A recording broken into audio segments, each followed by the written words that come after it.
lagi dengan saya, Pendeta Andi Silalahi, dalam renungan hari ini. Dan sebelum kita membaca firman Tuhan, mari kita berdoa terlebih dahulu. Ya Tuhan, kami mau membaca dan merenungkan firman-Mu. Kami berdoa supaya Allah Roh Kudus menerangi hati kami, memberikan kami hikmat dan pengertian, sehingga kami dapat mengerti firman-Mu dengan baik. Dalam nama Yesus kami berdoa. Amin. Pembacaan firman Tuhan dari Lukas 22 ayat yang ke-27. Demikian firman Tuhan. Sebab siapakah yang lebih besar, yang duduk makan atau yang melayani? Bukankah dia yang duduk makan? Tetapi aku ada di tengah-tengah kamu sebagai pelayan. Demikian Lukas 22 ayat 27. Dan berdasarkan pembacaan ini, tema renungan kita, melayani adalah tugas terhormat. Melayani adalah tugas terhormat. Saudara, apakah melayani itu? Istilah melayani atau pelayanan tidak hanya dipakai dalam dunia rohani atau pelayanan rohani, tetapi juga di berbagai instansi pemerintah, militer, bank, perusahaan, perhotelan, restoran, dan lain-lain. Dalam pelayanan rohani, istilah melayani atau pelayanan juga sangat populer. Melayani sebagai hamba atau hamba yang melayani. Yesus dalam kitab Injil mengidentifikasi dirinya sebagai hamba yang melayani. Dia pernah mengatakan, "Aku ada di tengah-tengah kamu sebagai pelayan."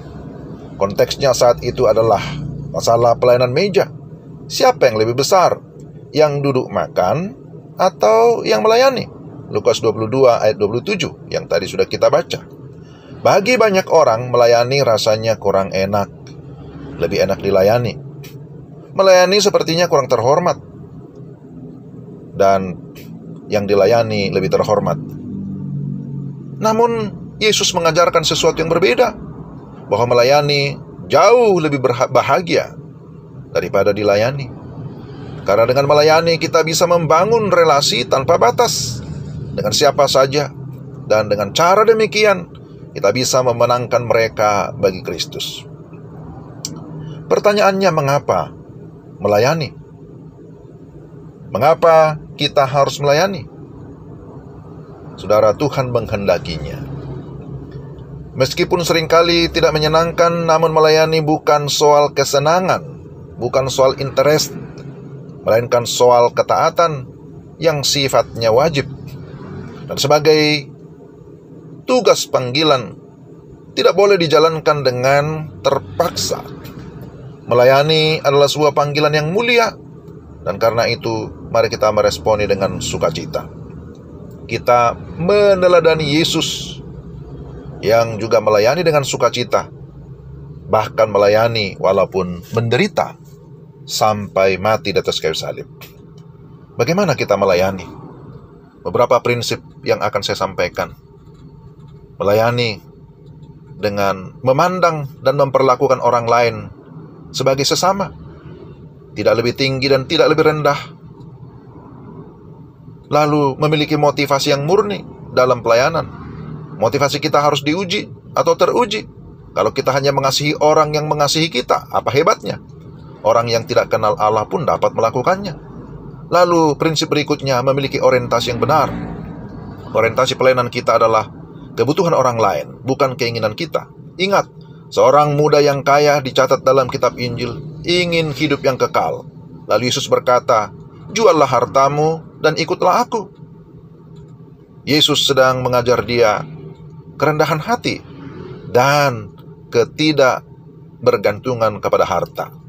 Sekarang dia harus rela melepaskan sesuatu, melepaskan harta yang mengikat dia.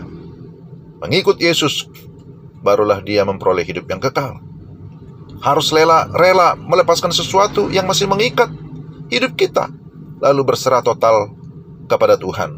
Di sanalah baru bisa melayani. Lalu memiliki prinsip pelayanan, siap menyangkal diri, taat memikul salib, dan setia mengikut Tuhan selamanya. Tidak ada yang terlalu sulit atau berat. Sebenarnya Tuhan tidak mengutamakan kemampuan kita, tetapi kemauan dan ketaatan kita kepada panggilannya, itulah yang Tuhan kehendaki. Saudara, jika kita memperhatikan prinsip-prinsip yang sudah disampaikan tadi, maka jelaslah bahwa melayani lebih terhormat, atau melayani adalah satu panggilan yang terhormat daripada hanya dilayani. Sebab ketika kita melayani, maka di sana Tuhan dimuliakan. Amin. Tuhan, terima kasih untuk firman-Mu hari ini. Kiranya Tuhan terus menolong kami untuk kami dapat melakukan firman-Mu.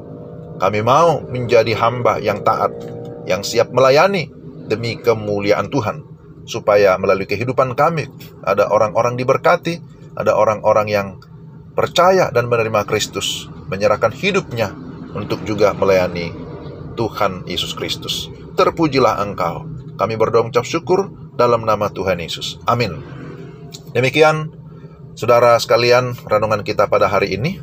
Kiranya Allah Roh Kudus sekali lagi menolong kita untuk kita dapat menerapkan dalam hidup kita sehari-hari, bahwa melayani itu adalah tugas yang terhormat. Shalom.